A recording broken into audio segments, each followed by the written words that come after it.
What's going on, everyone? So it's All-Star Weekend. Adam Silver is being talked or asked a bunch of questions, and a lot of it has been in regards to the Lakers, right? Like the Hornets rescinded trade. The Lakers rescinded that trade and decided not to go through with it. He provided an update basically saying that, like, hey, so far the Hornets have not submitted anything. There's been no formal appeal, nothing.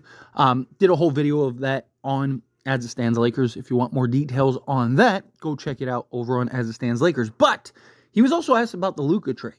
That's what I want to kind of talk about here is the Luka trade. So he basically said that, yeah, he viewed it as a fan, right? He wasn't privy to it.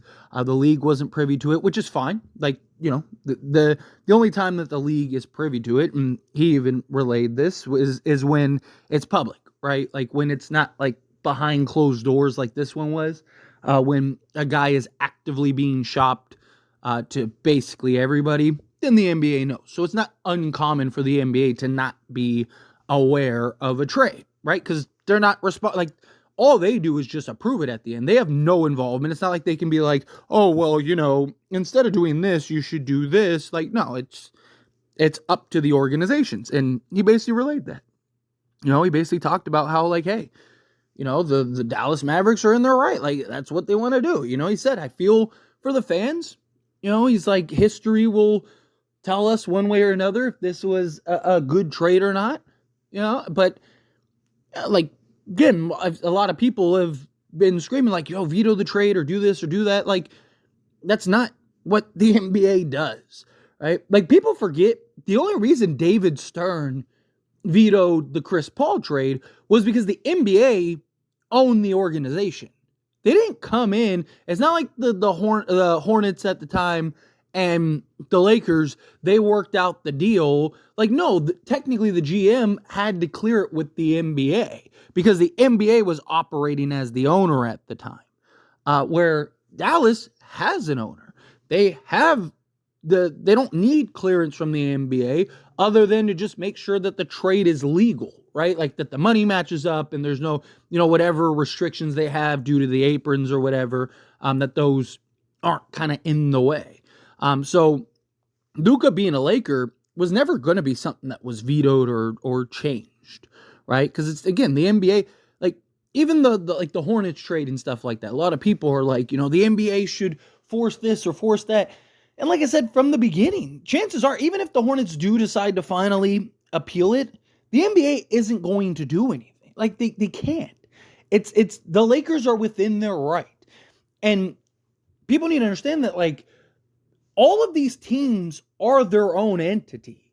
Yes, they're all under the NBA umbrella, and they all have to operate within guidelines and stuff that the NBA sets in place, but they're all their own entity, right? They're all their own thing. They all make their own decision. The NBA isn't responsible for every organization and every decision that they make and have to be a helicopter parent, right? Like, organizations are allowed to do their own things and go through their own processes. It's why I've said, like, the Charlotte Hornets, they're like, they could appeal it and everything, but the NBA is not going to come in and force that trade because it sets a terrible precedent, right? If you go and you do that, it changes everything, right? And also, people are mad, right? Like the whole conversation about Luka. It's like, oh, well, it's not fair because he wasn't out on the open market. But who was going to give a better package than Anthony Davis? Right? Like, that's something that isn't talked about a ton. Right? Like, that Anthony Davis was the best package. Right? Because, again, the Dallas Mavericks, they weren't trying to rebuild. So they didn't want they didn't want 15 draft picks or anything like that. No, they didn't want any of that stuff. They wanted a guy that they believed could help now. And Anthony Davis is a top 10 player in the league. Like, they wouldn't have gotten anybody better because none of these other teams that have that guy are trading that guy. Right? Like, all the teams that want that would have traded to have him be paired with that guy. So, again, the NBA is not going to do anything. The NBA is not going to change any stuff. But look, at the end of the day, Luka is a Laker. Whether people like it or not, that's the reality. And that's not going to change. And, we'll see. I mean, obviously, we're Laker fans, so obviously we're excited about the trade. But even just from like a non-Laker standpoint, it is kind of like, Dallas essentially got fleeced, right?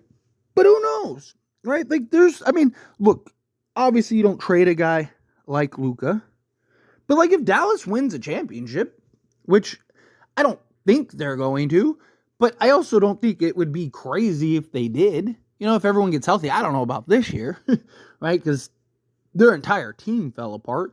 But, if next year they make some moves, they make some changes or something, and, they kind of build more around Anthony Davis and Kyrie, where that team is kind of more built around Luka.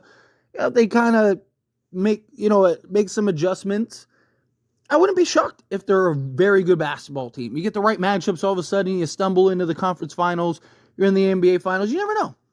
You never know. But at the end of the day, it's like, I do think that the Lakers are going to win the trade regardless, but Lakers still have to do their end, right? Like, Lakers still have to go and make their moves and their changes and, kind of revamp this roster in the offseason and go get a center. And, obviously, again, the Mark Williams thing fell through, so they got to go do plan B, right? Like, and I'm not worried about it, right? LeBron supposedly is willing to take a discount. If that's the case, like, they could free up their full mid-level exception plus their biannual exception, right? Like, this team might look very different next season, right? I mean, obviously LeBron and Luka will be the two constants, but what do they do with Rui? What do they do with Reeves? Do they keep Reeves? Do they trade Reeves, right? Like, you would imagine that they keep Reeves, but I also wouldn't be shocked if they end up trading Reeves, right? Because he is their best asset, and there are kind of questions about, like, how does he fit alongside Luka and LeBron? And, if that right guy becomes available, they're not going to just trade Reeves just to trade him. Like, they're not going to trade him for, like, a Colin Sexton or something, but, like, what if they could turn Reeves into, Walker Kessler? Like, what if Utah's like, give us Reeves and you can have Kessler, right? I think the Lakers might do something like that, right? Because now they got Kessler and Luka to pair with for the next, 10 plus years. Again, it just depends on what plays out and how this plays out and how this unfolds. And look, I'm not saying that they will trade Reeves. Maybe they will, but he's going into a contract year. Rui, same thing. Gabe Vincent, same thing, right? They have like $40 million in expiring contracts, right? They're going to have some work to do, right? They're going to have to figure some stuff out. Reeves is going to need to be paid and stuff. So it's going to be interesting. See how this all works out and what ultimately ends up happening. But at the end of the day, got Luka and LeBron. Lakers are in very good position to win an NBA championship. And I really do think that they are at least going to get close, right? I do. I think that they will at least be... I wouldn't be shocked in the conference finals. The only team that I really worry about is like Denver and like maybe the Clippers a little bit, just because Ivica Zubac can be a bit of a handful already for the Lakers. And now you don't have Anthony Davis, but time will tell. We'll see. But anyway, as always, this is a discussion. Pass question you. Let me know your thoughts and opinions down in the comments below. What do you think? How do you feel? What are your thoughts? I'd agree with my points, disagree with my points, kind of mixed in the middle. How do you feel? Love to hear it. Let me know down in the comments. That being said, if you haven't liked this video, hit that like button. Helps me a lot. Helps me enjoy these types of videos. Truly appreciate it. Not subscribe to the channel, hit that subscribe button. Turn on the bell notifications. Appreciate y'all. See you in the next one.